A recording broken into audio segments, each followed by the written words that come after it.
बादशाह अकबर के दरबार में नवरत्नों में शामिल राजा बीरबल अपनी बुद्धिमत्ता और हाजिर जवाबी के लिए बहुत मशहूर थे। उनके कई किस्से मशहूर हैं। उनमें से एक आज का किस्सा है। एक समय की बात है जब बादशाह अकबर नाई से अपने बाल और दाढ़ी बनवा रहे थे। तो नाई बादशाह अकबर की तारीफ पर तारीफ किए चले जा रहा था। नाई ने पूछा, जहाँपना, क्या आप स्वर्ग में रह रहे अपने रिश्तेदारों को याद करते हैं? क्या आपको उनका हालचाल पूछने का मन नहीं करता है? नाई के इतना कहते ही बादशाह अकबर आश्चर्य से पूछते हैं, यह कैसे संभव है? आखिर बिना मरे किसी इंसान को स्वर्ग में कैसे भेज सकते हैं? बादशाह अकबर के कहने पर नाई ने कहा, महाराज, मैं एक ऐसे बाबा को जानता हूँ जो यह कर सकते हैं। बस आप अपने किसी करीबी को स्वर्ग जाने के लिए मना लीजिए। यह सब जानकर बादशाह अकबर अगले दिन सभा में अपने सारे करीबी को बुलाया और सबने एक मत में कहा कि बीरबल से श्रेष्ठ व्यक्ति और बादशाह अकबर के करीब कोई नहीं है और इस काम के लिए उनसे अच्छा कोई हो नहीं सकता, क्योंकि बीरबल हम सब में सबसे ज़्यादा बुद्धिमान और चतुर हैं, जो स्वर्ग जाकर पूर्वजों का हालचाल लेने एवं उनकी परेशानी भी हल कर सकेंगे। ऐसा सुनकर बादशाह अकबर ने बीरबल को स्वर्ग की यात्रा पर जाने के लिए एक संदेश भेजा। यह बात जानकर बीरबल बादशाह अकबर के द्वारा बाबा को बुलाकर स्वर्ग भेजने की विधि के बारे में पूछते हैं। बीरबल के कहने पर महल में बाबा को बुलाया जाता है। फिर स्वर्ग जाने की विधि के बारे में पूछा तो बाबा ने कहा, स्वर्ग जाने के लिए नदी किनारे वाले घास वाले घर में आग से जलाकर भेजा जाएगा। इसके साथ तंत्र मंत्र की शक्ति से स्वर्ग भेजने का रास्ता अपने आप बनेगा।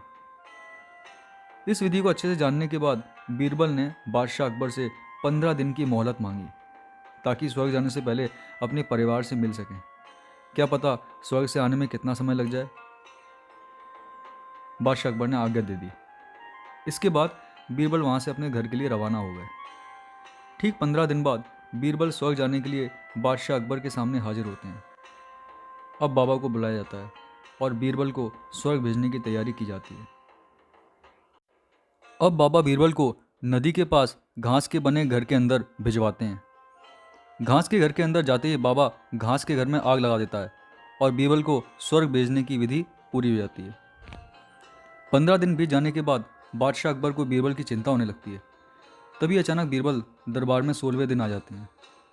बादशाह बीरबल को देखकर बहुत खुश हो जाते हैं और बीरबल से अपने स्वर्ग में रह रहे रिश्तेदारों के बारे में पूछते हैं। तो बीरबल पूरे विस्तार से उन्हें बताते हैं कि महाराज, आपके पूर्वज काफ़ी खुश हैं और सकुशल हैं। उन्हें बस एक ही तकलीफ है कि उनकी दाढ़ी और बाल काफ़ी बढ़ गए हैं, जिन्हें काटने के लिए स्वर्ग में एक भी नाई नहीं है। इसलिए जहाँपना, स्वर्ग में उन्हें एक नाई की ज़रूरत है जिसे आप भिजवाने का कष्ट करें। यह बात सुनते ही बादशाह अकबर अपने पूजों के लिए शाही नाई को स्वर्ग जाने का आदेश देते हैं। बादशाह का आदेश सुनते ही नाई घबरा जाता है और बादशाह अकबर के पैरों में गिरकर माफ़ी मांगने लगता है। नाई बादशाह से बोला, यह सारा षड्यंत्र मैंने वज़ीर अब्दुल्ला के आदेश पर बाबा के साथ मिलकर किया था। यह षड्यंत्र वज़ीर अब्दुल्ला ने रची थी। अब बादशाह अकबर के सामने सारी सच्चाई सामने आ गई। ये सब जानने के बाद बादशाह अकबर ने वज़ीर अब्दुल्ला और नाई को दंड देने का आदेश दिया। तब बादशाह ने पूछा, बीरबल, तुम्हें यह सच्चाई का पता कब हुआ? और बीरबल, तुम घास वाले घर से और आग से कैसे बच निकले? तब बीरबल कहते हैं कि आग के घर में जाने की बात सुनकर मुझे साजिश का अंदाज़ा पहले ही हो गया था। इसी वजह से मैंने 15 दिन का समय मांगा, ताकि उन 15 दिनों में मैंने उस घास के घर वाले स्थान के नीचे से अपने घर तक का एक सुरंग बनवा लिया था। उस सुरंग के कारण ही मैं वहाँ से बचकर निकला। बीरबल की सारी बात सुनकर बादशाह अकबर बहुत प्रसन्न हुए और बोले, वाह बीरबल वाह, तुमने तो एक बार फिर मेरा दिल जीत लिया। तो दोस्तों, ये था राजा बीरबल की बुद्धिमानी से जुड़ा हुआ एक मशहूर किस्सा। उम्मीद करता हूँ आपको आज की प्रस्तुति पसंद आई होगी। ऐसे ही सभी ऐतिहासिक वीडियो देखने के लिए चैनल को सब्सक्राइब करना ना भूलें।